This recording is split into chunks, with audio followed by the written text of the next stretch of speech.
6 और जो 6वां चैप्टर है त्रिभुज, तो इनमें हम लोग प्रश्नावली 6.1 और 6.2 को पढ़ने का काम किया था। उसमें ये था कि किसी त्रिभुज, पहला प्रमेय कह रहा था 6.1 कह रहा था कि किसी त्रिभुज की एक भुजा के समांतर खींची गई रेखा त्रिभुज की अन्य दो भुजाओं को समान अनुपात में विभाजित करती है। त्रिभुज की एक भुजा के पैरेलल लाइन अगर हम खींचते हैं तो अन्य दो भुजाओं को समान अनुपात में विभाजित करती थी। ठीक है, ऐसे दो भुजा को विभाजित काटने का काम करती थी। जैसे कि यहाँ पर देखो, जैसे कि मान लो ये हमारे पास एक त्रिभुज है, ठीक है, ABC। तो अगर इसके पैरेलल मतलब इसको देख कर एक हमने रेखा खींच दिया, तो यह रेखा और यह रेखा दोनों समांतर अगर हो गए तो यहाँ पर ये काट रहा है ना, DE पर मान लो कट रहा है, तो इनका अनुपात जो है AD और बट्टे में लिखते हैं DB, तो यह बराबर होता था किसके, AE के अपान EC के। ये अनुपात बराबर हो रहे थे। ये प्रमेय नंबर 1 कह रहा था। प्रमेय नंबर 2 कहा कि अगर कोई हमारे पास अगर त्रिभुज है PQR, त्रिभुज है PQR, तो कह रहा था कि अगर हम कोई रेखा खींच रहे हैं, कोई रेखा हमने खींचा और जाकर इनको कहीं ST पर मान लो विभाजित कर दी, तो अगर इनका अनुपात PS अपान SQ इक्वल हो जाता है PT अपान TR के, अगर इनका अनुपात इक्वल हो जाता है, जो रेखा काट खींचते हैं उस वह रेखा अन्य दो भुजाओं को बराबर अनुपात में विभाजित कर देती है, तो ये मान लिया जाता है कि खींची गई रेखा तीसरी भुजा के पैरेलल होगी, यानी ST पैरेलल होता था QR के। इसमें यह प्रूफ करना था, इसमें ये था कि तुम जानबूझ के यह रेखा खींच रहे हो, ठीक है, DE पैरेलल लाइन तूने खींचा BC के, तुमने नाप कर देख कर समझ कर तूने इस लाइन को खींचा, तो पैरेलल है तो ये अनुपात बराबर हो रहे थे, यह पहला कंडीशन। दूसरा में तुमने ये लाइन पैरेलल नहीं खींचा, लेकिन ये तुम मान लिए कि इनकी भुजाओं का अनुपात ऐसे हम रेखा खींचे या बीचों बीच में खींचे, या इधर से 5 सेंटी पर खींच रहे हैं तो इधर से भी 5 सेंटीमीटर पर खींचे, तो तुमने इसको मापा और इसको समझकर समान अनुपात में इन रेखाओं को विभाजित किया। तो बाद में नापने का काम हमने किया, देखा कि ये रेखा कैसी है, तो देखा गया कि ये दोनों रेखा एक दूसरे के पैरेलल हैं। तो ये फर्स्ट कंडीशन हम लोग इस चैप्टर में जाना, मतलब प्रमेय 1 और प्रमेय 2, ठीक है। लेकिन अब आता है इसके बाद त्रिभुजों की समरूपता की कसौटी। त्रिभुजों को हम किसके बेस पर कहेंगे कि समरूप है, त्रिभुज क्यों समरूप है, हम क्यों मानेंगे कि यह एक जैसा है, इनका कुछ तो वजह होना चाहिए, तो इसका कंडीशन हम लोगों को इसमें पढ़ना है, ठीक है। तो जैसे अगर मान लो दो, देखो भाई, समरूप हम एक लोगों के बारे में नहीं कह पाएंगे, 2 लोग होना चाहिए। किसी का कंपेयर हम करते हैं तो किसी न किसी से करते हैं, अकेले हम नहीं कहते ये अच्छा है, अगर अच्छा दिखाना है तो किसी से आप तुलना करेंगे, ठीक है।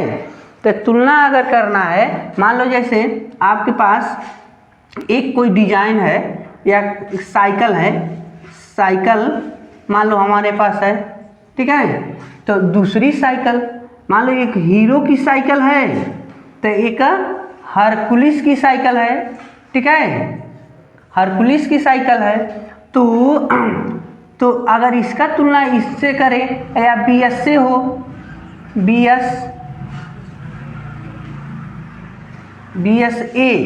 BSA की साइकिल हो, ठीक है, तो अभी कंपेयर हम करना चाहते हैं कि इसमें से कौन बेटर है, किसका चाल बढ़िया होगी, कौन सुटेबल चलेगा। यानी अभी कहते कि ये सुपर है, तो किससे सुपर है, किसी से तुलना करोगे ना, तो तुलना करने के लिए कई लोगों की ज़रूरत है। तो उसी प्रकार हमको ये सीखना है कि त्रिभुज की समरूपता, यानी तब एक त्रिभुज केवल नहीं लेंगे, हम अलग अलग प्रकार के अलग अलग डिजाइन के त्रिभुज चाहिए हमको, तो उन डिजाइनों में हम देखेंगे कि किसका डिजाइन एक जैसा है, ठीक है। तो त्रिभुजों की समरूपता में ये देखना है आपको, अगर आपके पास चलो एक त्रिभुज हो गई यहाँ पर और एक त्रिभुज हमने छोटा सा यहाँ ले लिया, अगर तुमसे हम ये कहते हैं कि ये दोनों त्रिभुज जो है समबाहु त्रिभुज है, यह भी समबाहु त्रिभुज है, त्रिभुज है, ठीक है, और यह भी समबाहु त्रिभुज है। दोनों कैसा त्रिभुज है? समबाहु त्रिभुज है। अब समबाहु से आपको लग जाना चाहिए कि इनकी भुजाएं बराबर होंगी, लेकिन इनकी भुजा इनके बराबर नहीं होगी। समबाहु का एक कंडीशन होता है कि ऐसा त्रिभुज जिनकी तीनों भुजा एक दूसरे के बराबर हो, उसे समबाहु कहते हैं। तो मतलब इनकी यह भुजा, ये तीनों भुजा एक दूसरे के बराबर है, और इनमें ये तीनों भुजाएं एक दूसरे के बराबर हैं। तो लेकिन हम ही कहना चाहते हैं कि यह इनके जैसा है, तो क्यों कहेंगे कि ये इनके जैसा है? ठीक है, तो चलो आपको ये भी सिखाया गया था कि समबाहु त्रिभुज के प्रत्येक कोण बराबर होते हैं। ठीक है, समबाहु त्रिभुज, समबाहु त्रिभुज के प्रत्येक कोण बराबर होते हैं। ठीक है, होते हैं, लेकिन ये बताओ बराबर तो होते हैं, तो ये तो होगा ना कि कितने अंश का होते हैं। जो समबाहु त्रिभुज है उनका प्रत्येक कोण बराबर होते हैं। तो आओ पता कर लेते हैं भाई। तो ये बताओ, ये त्रिभुज में अगर ये तीनों बराबर है, तीनों कोण क्या है? बराबर हैं, तो इनको हम कैसे लिख सकते हैं? मान लो यह भी x अंश है, यह भी x है, यह भी x है, तो x plus x plus x, और त्रिभुज के तीनों कोणों का योग 180 होता है। हाँ, तो अगर x है तो 3x हो गया, तीन को कोणों को जोड़ लिए हम, 3 को x हो गया, तो इक्वल टू 180। तो x की वैल्यू कितनी हो गई? 180/3, तो x की वैल्यू हो गया 60 मिल गया बाबू। ठीक है, यानी इस त्रिभुज का प्रत्येक कोण कितने कितने डिग्री के हैं? 60 है। अगर ये भी 60 है, ये भी 60 है, ये भी 60 है, तो इसका ये मतलब हो गया अगर यो समबाहु त्रिभुज है तो इनके भी सब कोण 60-60 के होंगे। ठीक है, अगर तुम बहुत छोटा सा एक त्रिभुज बना दिया, तुम ये मानते हो कि यह भी समबाहु है, हाँ, M N और O, ठीक है, ये भी एक त्रिभुज है लेकिन समबाहु त्रिभुज है, जिनकी ये भुजाएं सेम हैं, तो इनका भी कोण कितना होना चाहिए? 60 होना चाहिए। ठीक है, तो यह एक प्रोसेस हो गए।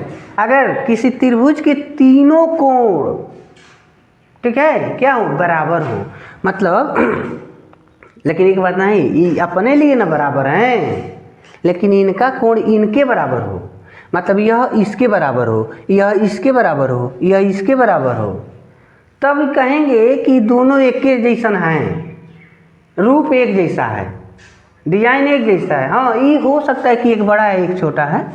मान लो हम लोग चलो हम शर्ट पहने हैं, आप भी शर्ट पहने हो, तो जो हमारे शर्ट की डिजाइन है वही उनके शर्ट की डिजाइन है। फ़र्क इतना है कि हमारे शर्ट में कुछ लंबाई चौड़ाई अधिक होगी, लंबाई अधिक हो सकता है, चौड़ाई या सिलाई करने का तरीका अलग हो सकता है, बटन की संख्या कम बेसी हो सकती है, लेकिन डिजाइन तो एक ही है। हम भी आगे से शर्ट खोलते हैं, सब लोग शर्ट आगे से खोलते हैं। ठीक है, तो एक कंडीशन हो गया, तो शर्ट भी समरूप है, लेकिन हाँ बहुत ऐसे शर्ट आ रहे हैं जो समरूप नहीं है। कोई आधा पहनेगा तो कोई फटा वाला, चलो जीन्स की बात कर लें तो जीन्स तो सब पहन रहे हैं, लेकिन सब समरूप है नहीं। किसी का बढ़िया है तो कोई फटा वाला पहन ले रहा है तो कहता है कि ये फैशन है, तो वो समरूप नहीं है।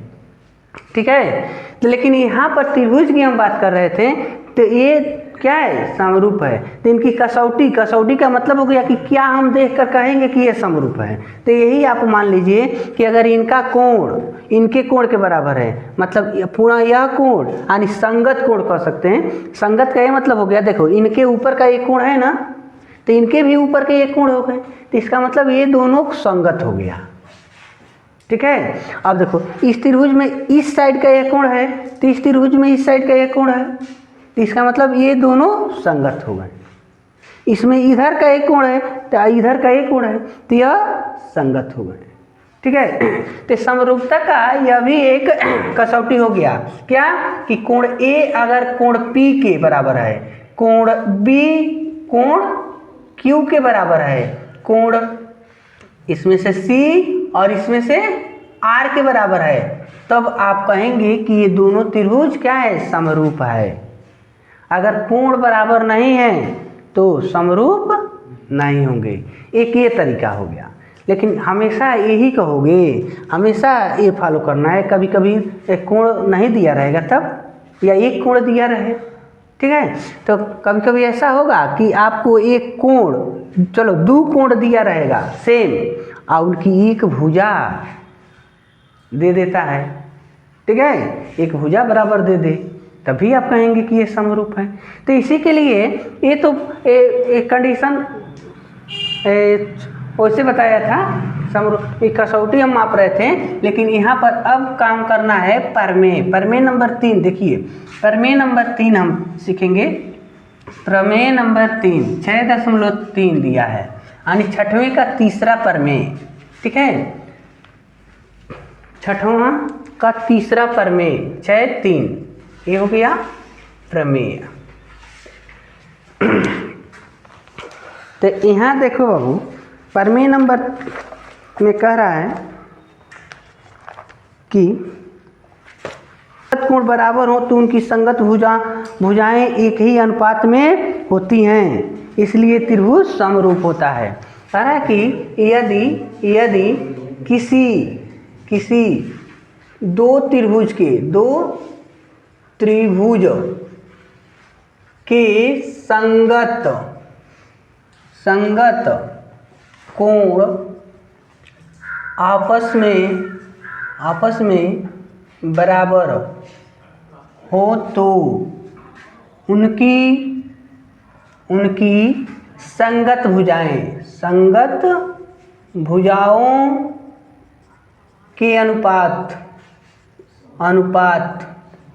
समानुपाती होते हैं, और दोनों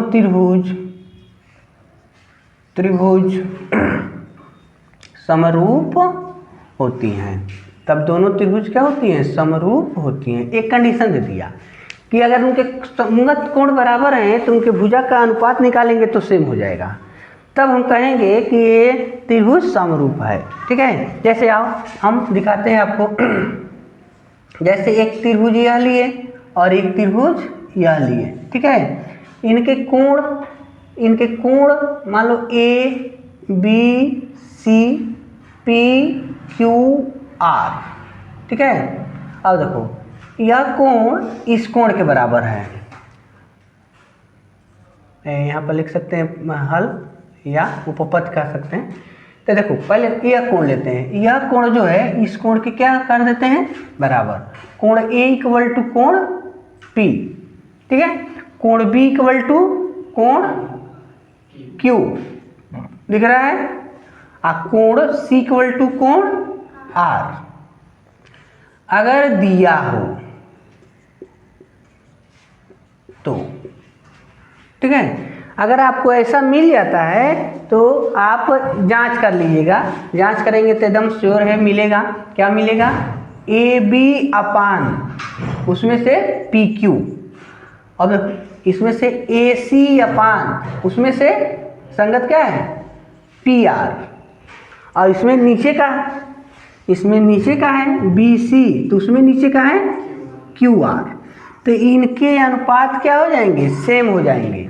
अगर ये सेम मिल गए तो आप कहेंगे अतः त्रिभुज ABC त्रिभुज PQR के क्या है, समरूप है। अब समरूप का चिन्ह क्या है, ऐसे लगा देंगे, ठीक है। तो आप मान लेंगे कि ये दोनों त्रिभुज एक दूसरे के समरूप है, यानी इनका रूप हुआ एक है, एक जैसे दिखते हैं, एक छोटा है एक बड़ा है, किसी भी टाइप हो, तो इन्हें हम समरूप कहेंगे। कभी अभी प्रमेय नंबर 4 में कह देगा इसका उल्टा, यह मिलने लगेंगे तो हम मानेंगे कि यह सही है, ठीक है। उनके कोण बराबर हो जाएगा जब उनकी भुजा के अनुपात सेम होंगे, तो तभी हम कहेंगे कि ये दोनों त्रिभुज क्या हैं, समरूप हैं। ठीक है।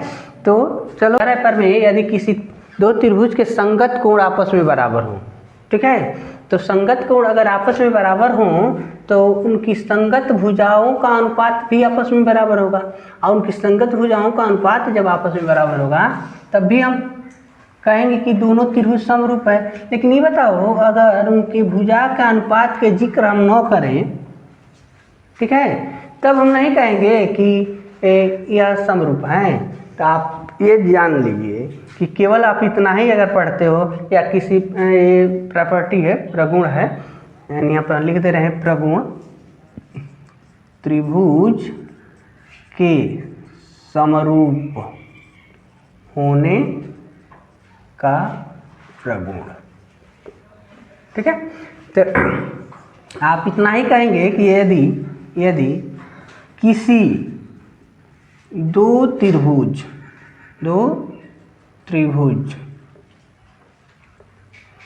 के संगत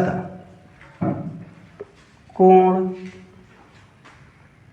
तीनों संगत कोण, ठीक है, तीनों यहाँ पर लिख देंगे, तीनों संगत कोण आपस में बराबर हो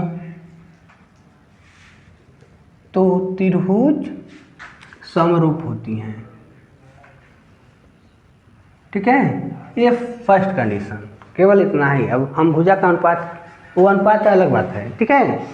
तो अगर तूने मैच करा लिया, कह रही है तो दोनों तीनों का कोण सेम है, तो आप कह देंगे कि ये दोनों त्रिभुज क्या हैं, समरूप हैं, ठीक है। या अगर तीनों का जिक्र न करें, हम दो ही माप लें, ठीक है, किसी दो त्रिभुज के केवल दो कोण आपस में बराबर हो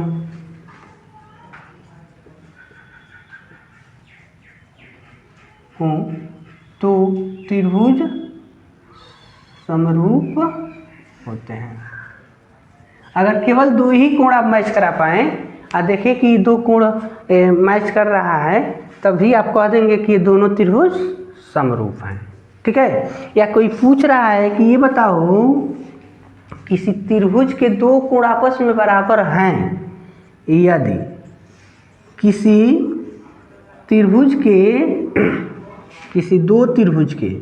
दो त्रिभुज के, ठीक है, दो संगत कोण आपस में बराबर हैं, तो उसकी क्या होगी, तीसरा कोण, तो उसका तीसरा कोण भी आपस में बराबर होगा, ठीक है। तीसरा कोण भी आपस में बराबर हो जाएगा। अब उसमें नाप तौल करने की कोई बात नहीं है। चलो इसको हम आपको दिखाते हैं। पहले तो ये जान लो, ये जो पहला, अगर देखो यहाँ पर, जैसे पहले के लिए मान लो हमने एक त्रिभुज बनाया और एक यह त्रिभुज बनाया, ठीक है।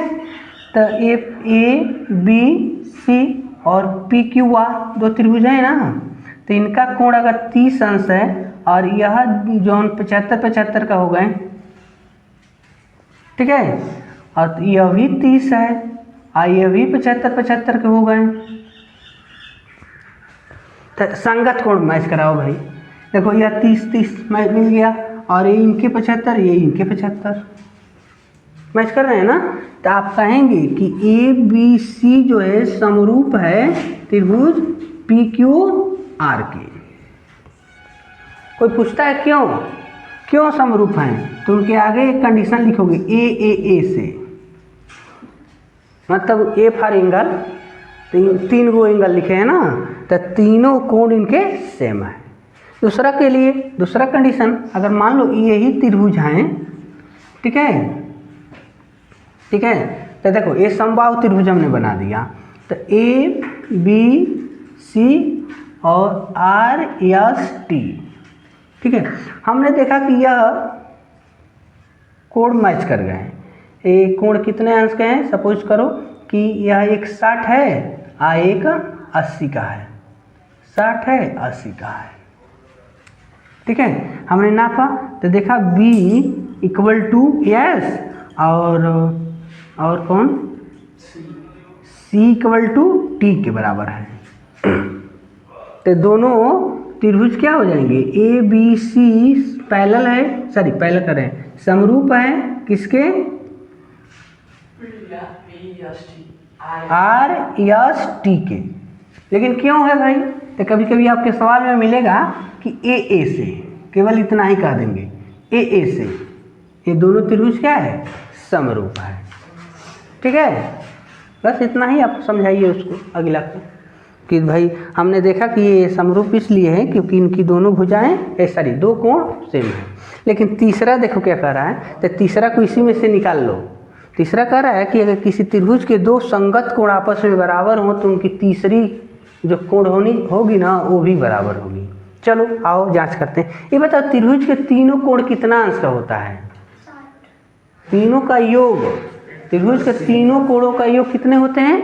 180 के होते हैं, इसमें कोनो डाउट नहीं है। ठीक है, गुड। तो ये बताओ भाई दोनों को जोड़ो तो कितना है? 140। हाँ 140 अंश है। तो ये बताओ 140 में कितना जोड़ देंगे 180 हो जाए? 40 जोड़ देंगे।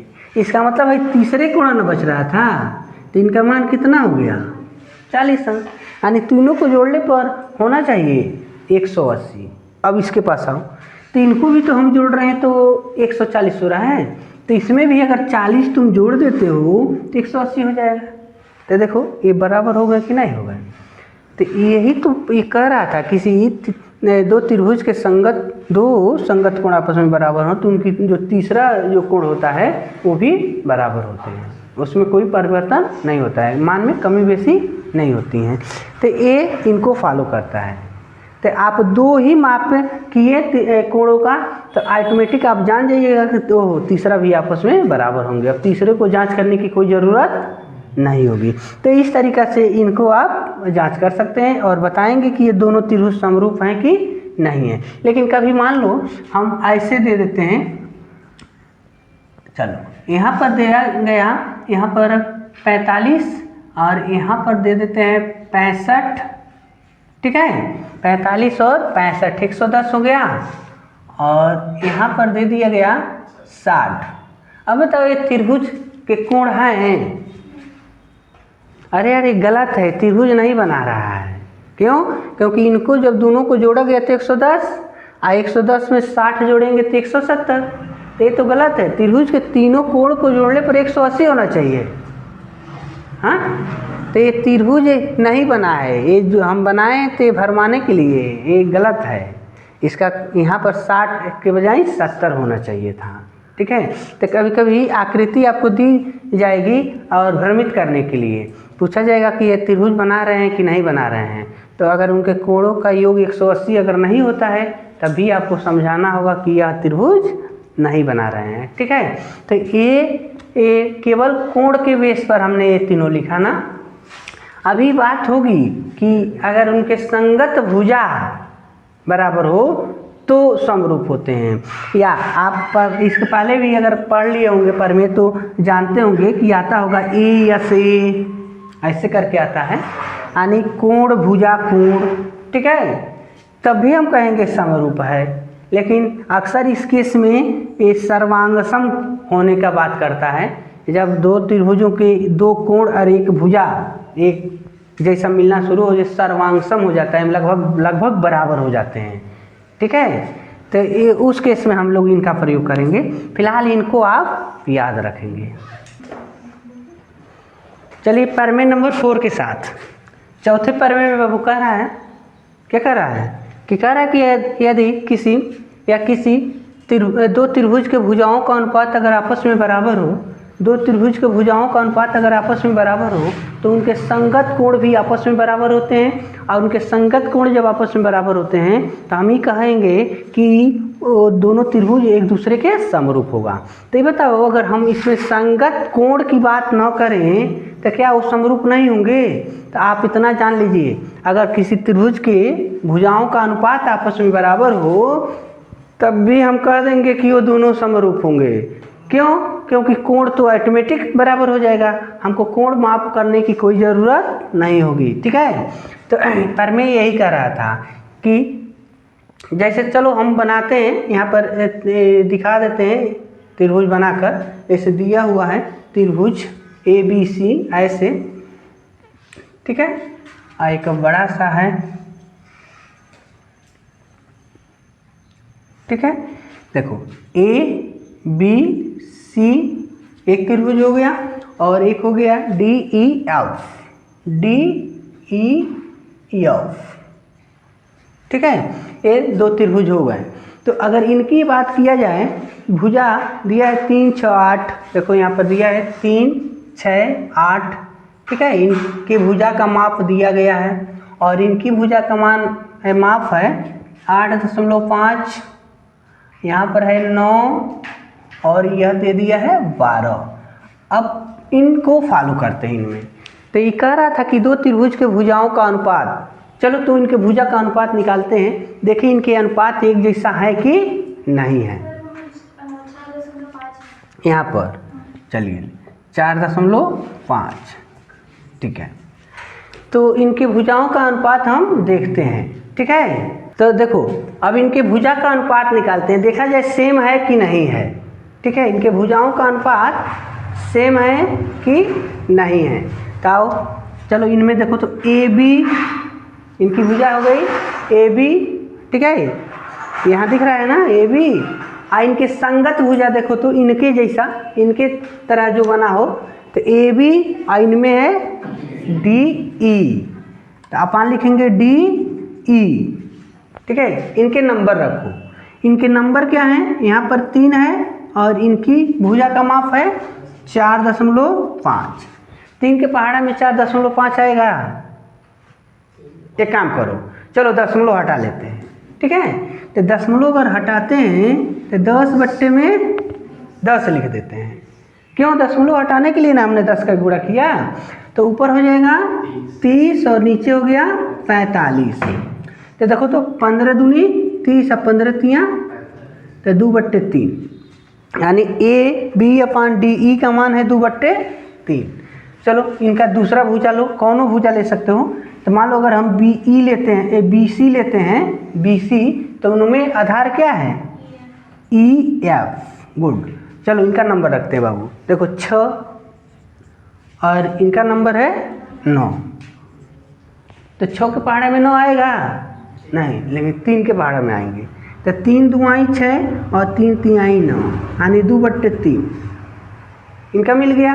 अब एक भुजा और बच रहे हैं हमारे पास, AC/DF। तो AC का मान है 8 और DF का मान है 12। तो 4 दूनी और 4 तिहाई तो 2/3। देखो सबका मान बराबर आ गया, ठीक है। यानी इनका मान भी 2/3, इनका मान निकालें 2/3, इनका मान निकालें 2/3, यानी अतः लिख सकते हो, अतः देखा जाए AB/DE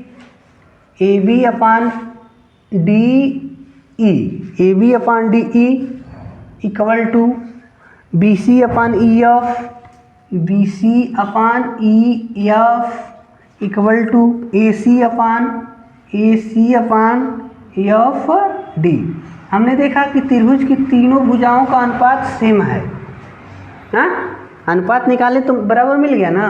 तो अब हम किसी से जांच नहीं करने जाएंगे, ये समझ लो कि यह कोण इस कोण के बराबर होगा, यह कोण इस कोण के बराबर होंगे और यह इनके बराबर होंगे, ठीक है। कब हम मान लेंगे ऐसा, जब इनके भुजाओं के अनुपात सेम मिल जाएंगे, ठीक है। कोई भी भुजा देता है तो उनके नंबर तो देंगे, कितने कितने लंबाई के हैं, तो उनके भुजा। अब देखो एक बात तो, अगर हम पहले इनकी भुजा लिखे हैं ना, इतना/इतना, अगर पहले हम इस भुजा को लिख दिए होते या बट्टे में इनको लिखे होते, मतलब ये नंबर ऊपर और ऊपर वाला नीचे लिखे होते तो भी कोई मान में परिवर्तन नहीं होता। फर्क कितना होता कि 3 ऊपर आ गए होते और ये नीचे 3/2 आ गया होता।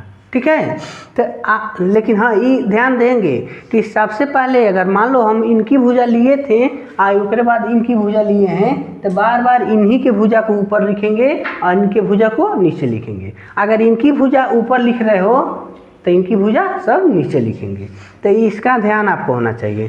तो अगर भुजाओं का अनुपात अगर मिल जाता है बराबर आ गया तो लिखना होगा अतः क्या ABC, जो त्रिभुज हमारा ABC है यह समरूप है त्रिभुज किसके DEF के। ठीक है, DEF के। तो यहाँ पर यस मत लिखना, यस नहीं लिखेंगे। अब यस लिखने का मतलब भुजा भुजा भुजा तो हमने दिखा दिया, लेकिन भुजा का क्या दिखाएं भाई? तो भुजा बराबर भी तो हो सकते हैं, हम अनुपात दिखाए हैं। तो इसीलिए ये बार बार कह रहा था परिमेय में कि अगर इनके भुजाओं का अनुपात बराबर होगा तो इनके कोण बराबर होंगे। आज जब हम कोण बराबर दिखा लेंगे तब कहेंगे कि ए से, केवल ए से, मतलब अगर तीनों कोण बराबर हैं तो आप सर्वांगसम नहीं दिखा सकते हो। ये नहीं कहना है कि दोनों त्रिभुज क्या है बराबर है, लेकिन तीनों कोण बराबर हैं तो केवल ही कहना है कि दोनों त्रिभुज समरूप हैं, बराबर नहीं हो सकते। लेकिन जब हम भुजा दिखाना शुरू कर देंगे तो इसका ही मतलब हो जाएगा कि अगर तीनों भुजाएं बराबर हैं तो दोनों त्रिभुज एक दूसरे के बराबर हो जाएगा।